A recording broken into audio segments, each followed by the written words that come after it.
Oh my God, everybody clap for Jane Green, author extraordinaire.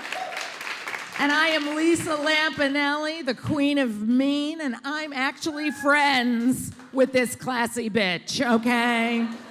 See, it was a really weird thing. I am all known as an insult comic, as you know.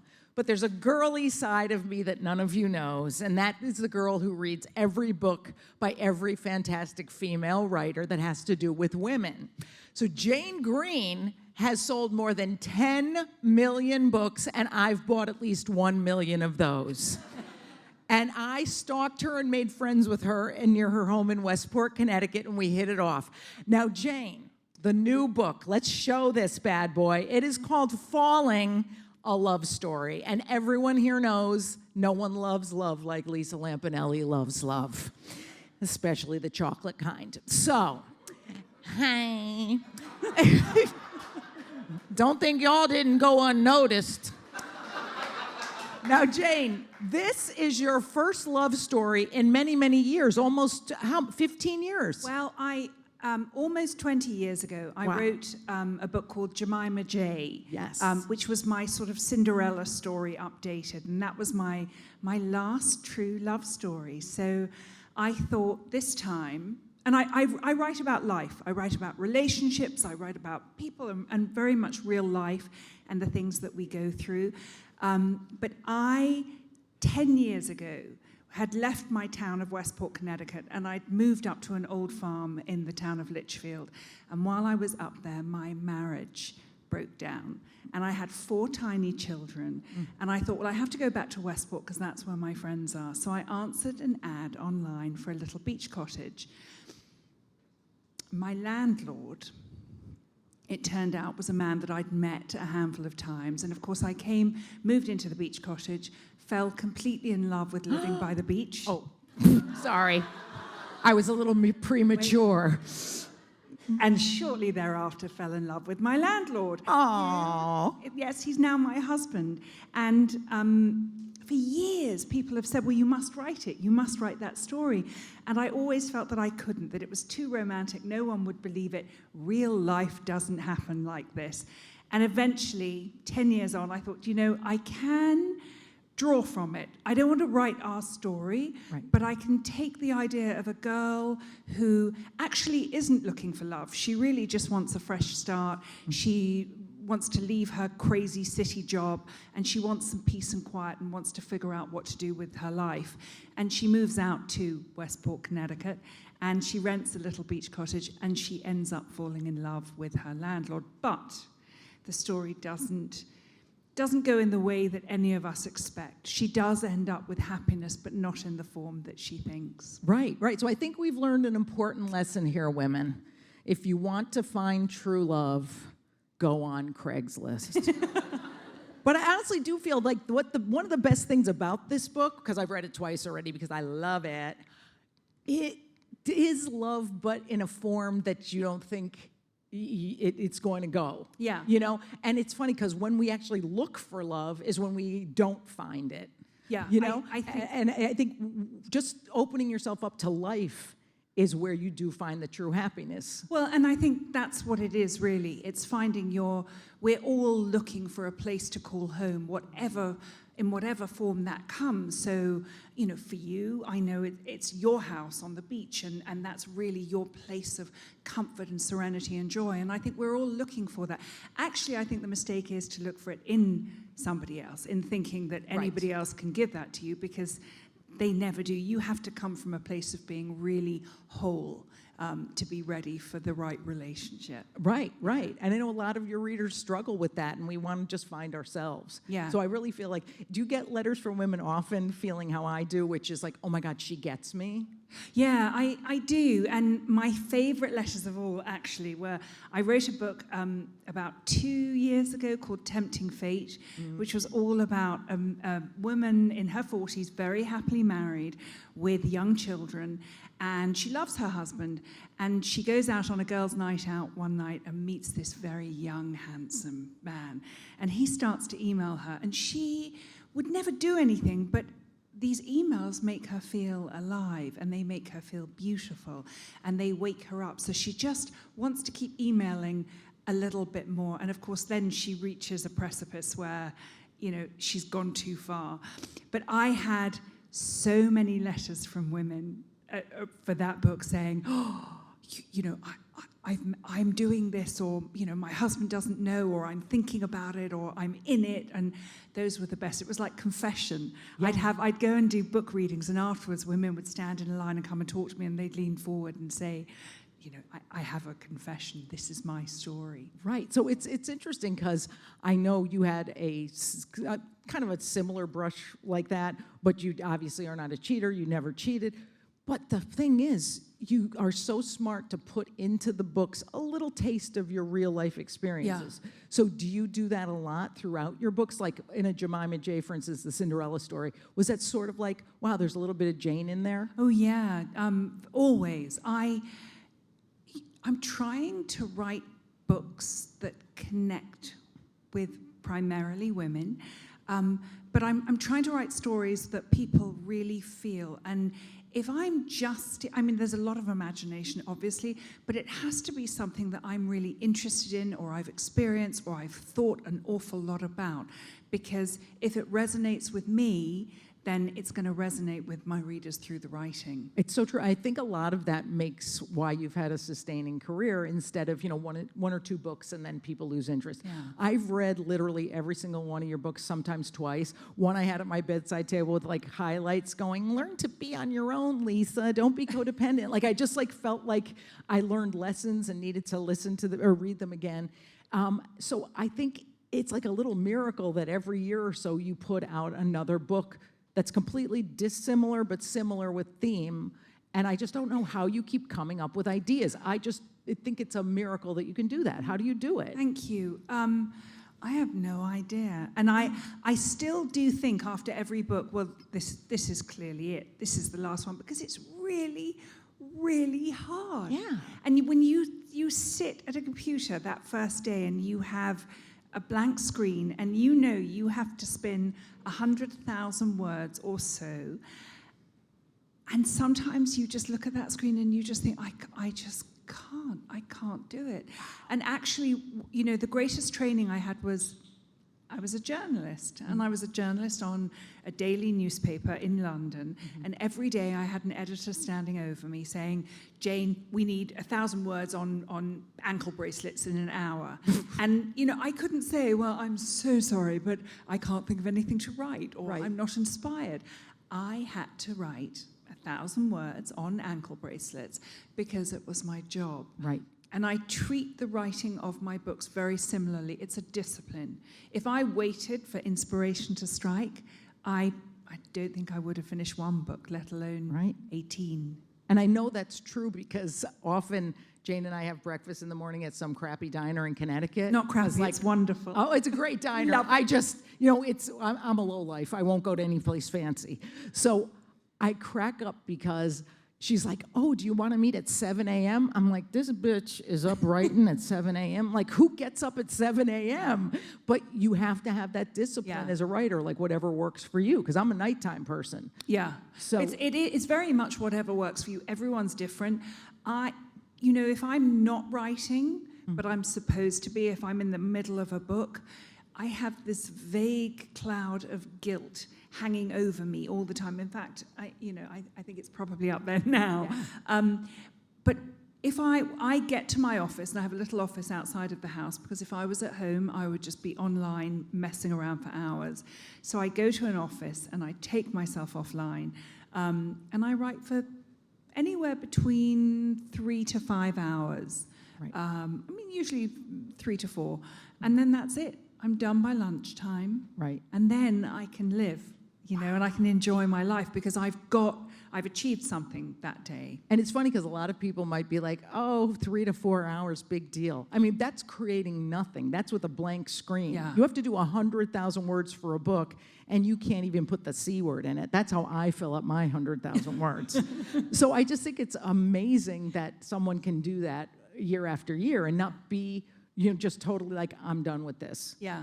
Like after I just wrote a play that Jane helped me get produced, and After that, I was like, I'm done. I'm never doing another day's work. But then a couple months later, you feel inspired to do it again. And I know that you're writing more plays, and the thing is, you have more stories to tell. And I have to say, writing for me, it really is something of a calling, because I'm a complete introvert. Everything happens in my head, and I have no way of sorting through the jumble. And so writing helps me figure out how I feel about everything in my life. So do you think that's true for most writers, that most are introverts that you've met? I can't speak for everyone. Most of my friends who are writers are introverts. And introverts in the truer sense of the word, that doesn't necessarily mean shy. I love people. I love being with people. But for an introvert, being with people is exhausting. So when we need to recharge our batteries, it means stepping away from the crowds and having a lot of time on our own. Whereas my husband, he's an extrovert. He's actually quite shy, but when he's feeling a bit low or a bit down, he wants to be surrounded by people. That's what's going to make him feel more energized. I think people would be shocked to know that a lot of actors and comedians are also introverts. Like I'd rather be at home by myself than anywhere else. Yeah.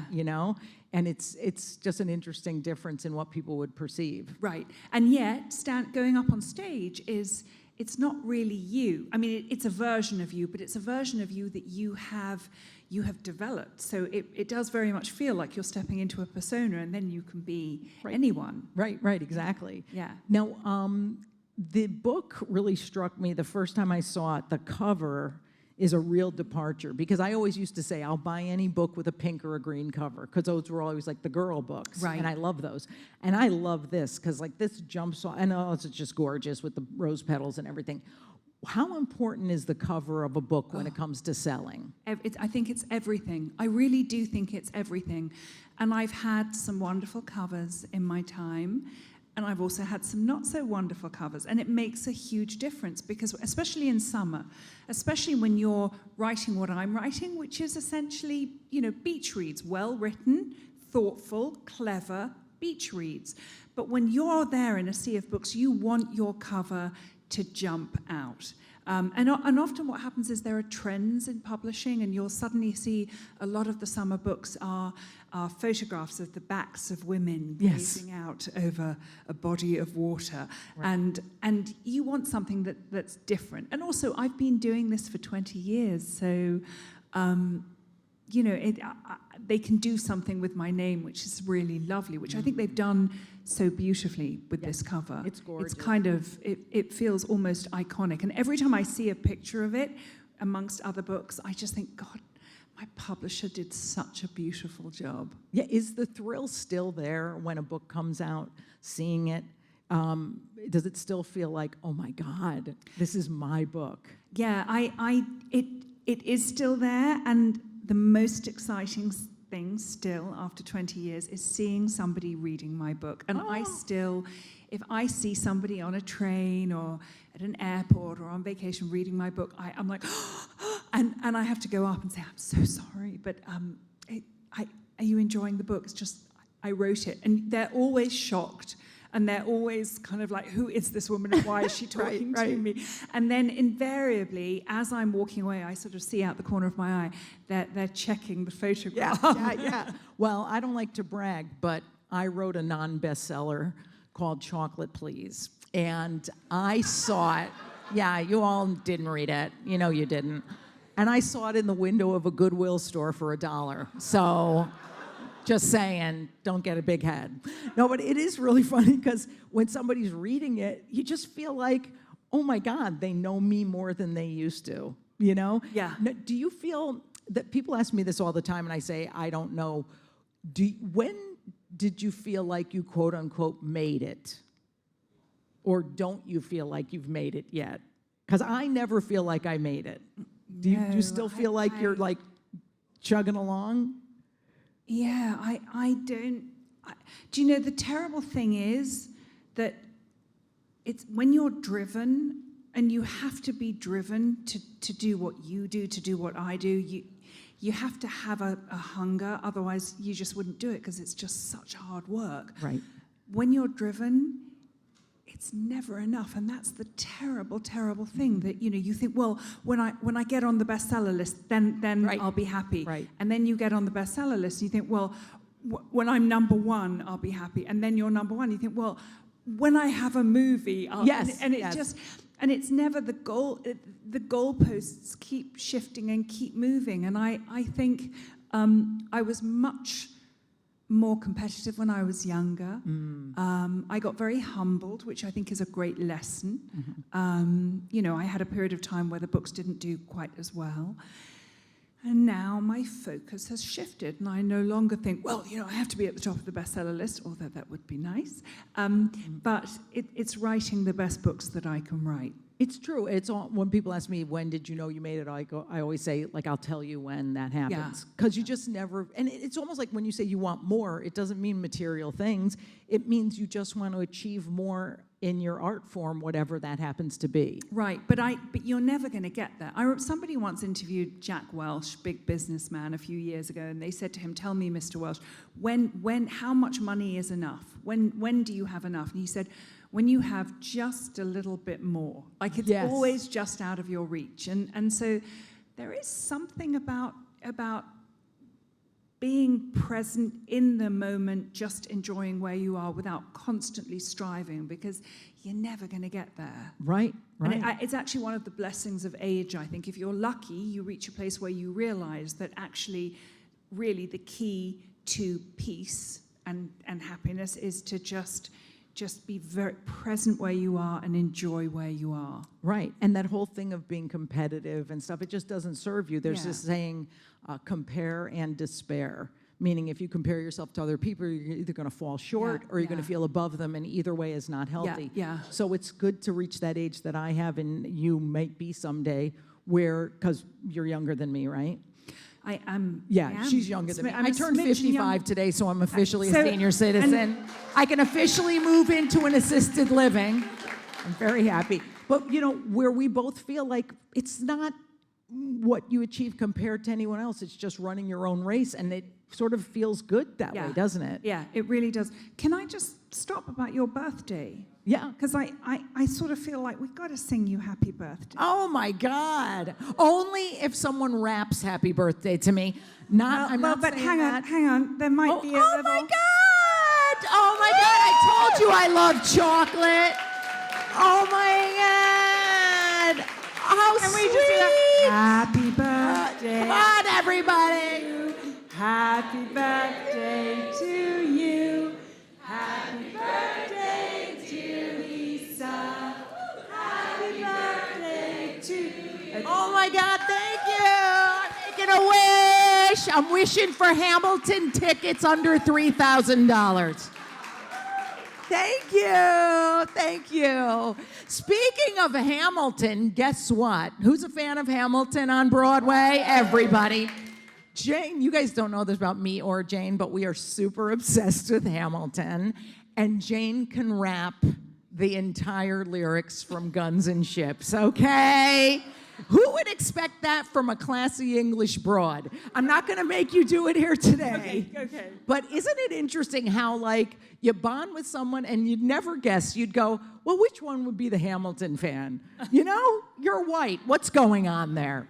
No, but it's funny. How much did that show affect you? Because I think it is a really relevant thing of what we're talking about comparing and legacy and what you're leaving behind. Yeah. What hit you about that show?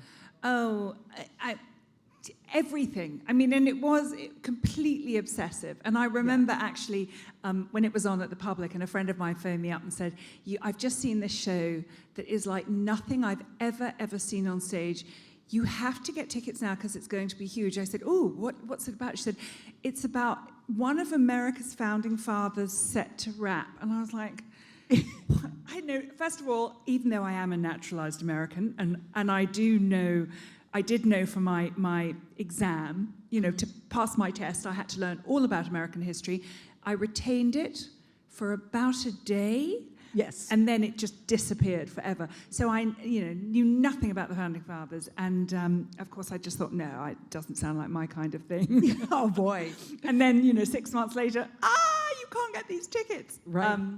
But just everything, the story, the music, the energy, it just an extraordinary story. Does it, really what hit me most about the show is that it's about legacy and what you're leaving behind. What's most important to you about Jane in 50 years is dead? What did she leave behind? What's literally the most important thing that you think about with legacy? Because I know what I think about for me, but what do you think about? Well, I think about my legacy as a human being and as a mother, actually, much more. I'm sure that my books will be long forgotten in 50 years' time. But as a mother, I think the single most important thing that I can give to my children and my legacy is kindness and treating people well. And actually, there is a theme of kindness even in Falling, because I've been married now to my landlord/husband for 10 years, and we really have an extraordinary relationship, and it's a lovely relationship. And my previous relationships were not so lovely. And so I spend a lot of time thinking, well, what is it about this that's different? And there's a psychologist called John Gottman, and he did a study over years about relationships and what made relationships work. And he separated people into two groups, the masters and the disasters. And he found that he could predict within about 3 days whether he could take newlyweds. He could actually know within like 5 minutes whether or not they would last or not. And he said the single greatest difference was kindness. And it wasn't necessarily the kindness of bringing your partner a cup of coffee in bed, which is nice, but it was the kindness of attention. And just when somebody says, hey, I want to talk about this, you put down what you're doing and give them your attention. So I think in relationships, that's true. And I think with my children, I hope that's my legacy. It's how I try and treat people.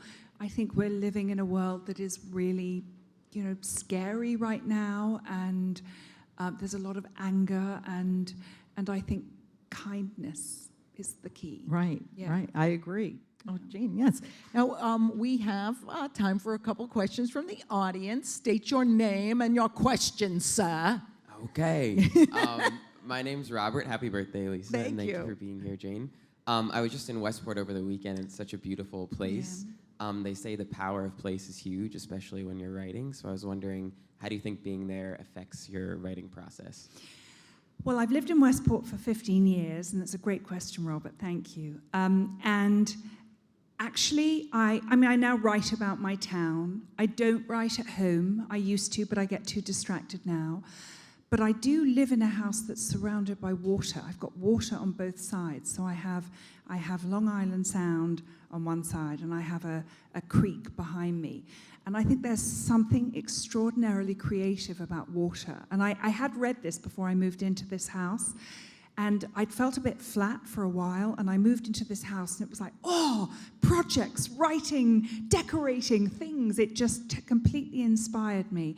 And also, it's just very beautiful. It's a beautiful town in which to live. So I do take tremendous amounts of inspiration from there. Thank you. Thank Next. you.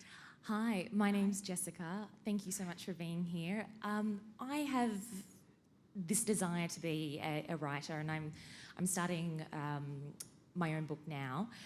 The thing is that there's this awful fear of the book being rejected, either by people who read it or not being able to get it published, that keeps hindering me from writing.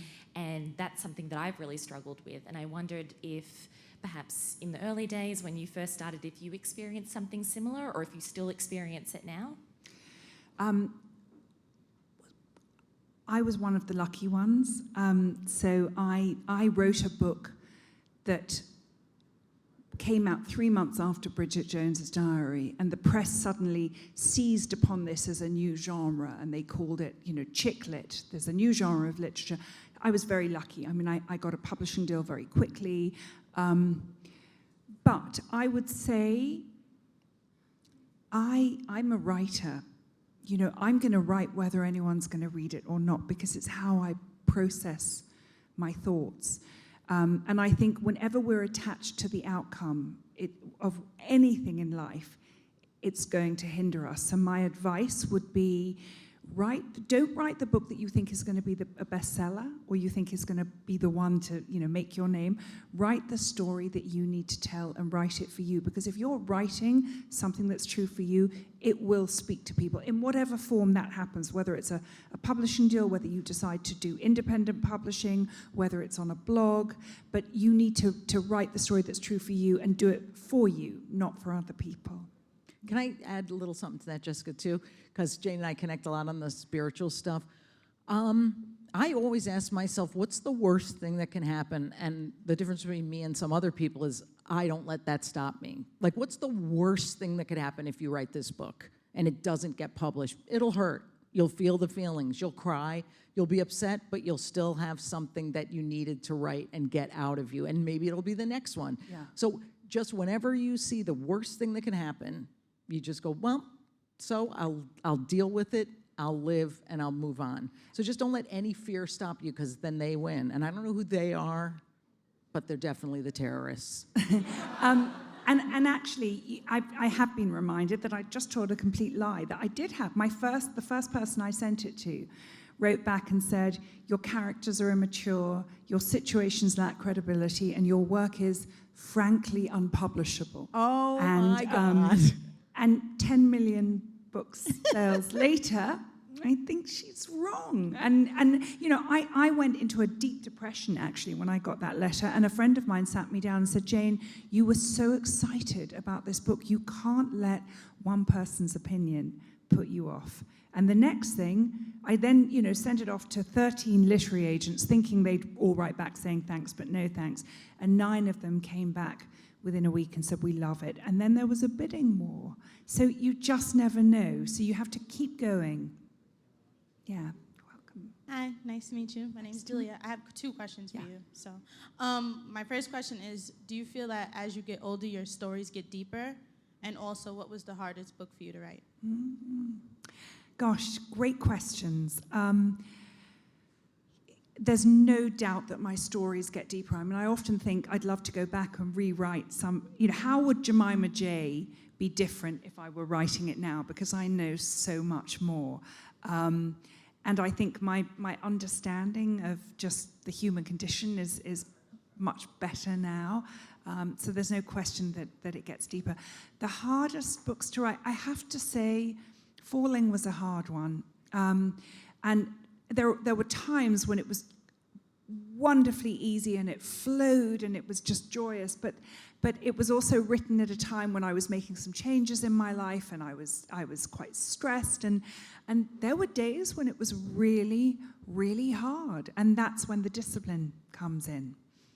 Because it's not nobody. I don't know any writer who finds it easy all the time. No, but what's funny is you say it was one of the hardest books to write, but it's one of the easiest ones to read as far as enjoyment. Yeah. Because I think you put so much hard work into it. I'm like, well, that was a huge payoff. Yeah. So I love it. I think it's just like a cute departure for you, but also maybe in theme, but it has definitely that Jane Green thing where you go, oh my gosh, this is one of my favorites. Well, Everyone needs to read this. Thank you. And it's a lovely love story that's also about family. It's really about finding your family and finding your place. Right. Yes. Take our final question from an online viewer. Oh. So for Lisa, I loved watching you on The Apprentice. Curious to hear your thoughts on Trump as the presidential candidate at the RNC this week. Okay, that's so funny. First of all, it was a Celebrity Apprentice, not The Apprentice, bitches. And Donald Trump, I will say he has one good point in that his hair is absolutely immovable and it is a marketing ploy. I got to study that head of his for 16 weeks in the boardroom up close, and I have still no idea if it's dead or alive, or if it's a ferret with its tail wrapped around, or possibly orange cotton candy. So that, to me, is his most biggest selling point, is that he knows how to work a hairdo. I also kind of was pissed off at some of his views. Do you guys remember what he said about the Mexicans? I mean, that was horrible. I was like, wow, he's stealing my act. So I cannot. And he also made Obama, remember he made Obama years ago produce his birth certificate? Oh, I don't think Trump should be allowed to run till he produces some authentication of what the F is on that head of his. So let's call for that, people. Twitter war. Go, Hillary. Oh my God, you guys, this has been fantastic. I can't thank you enough. I'm sure Jane can't either for you guys coming out today, for everyone watching on AOL. And you know what? I think we need to give a copy of Jane's upcoming cookbook. This comes out October. Oh, it October- does? It does, October 4th with Berkeley, Penguin Random House.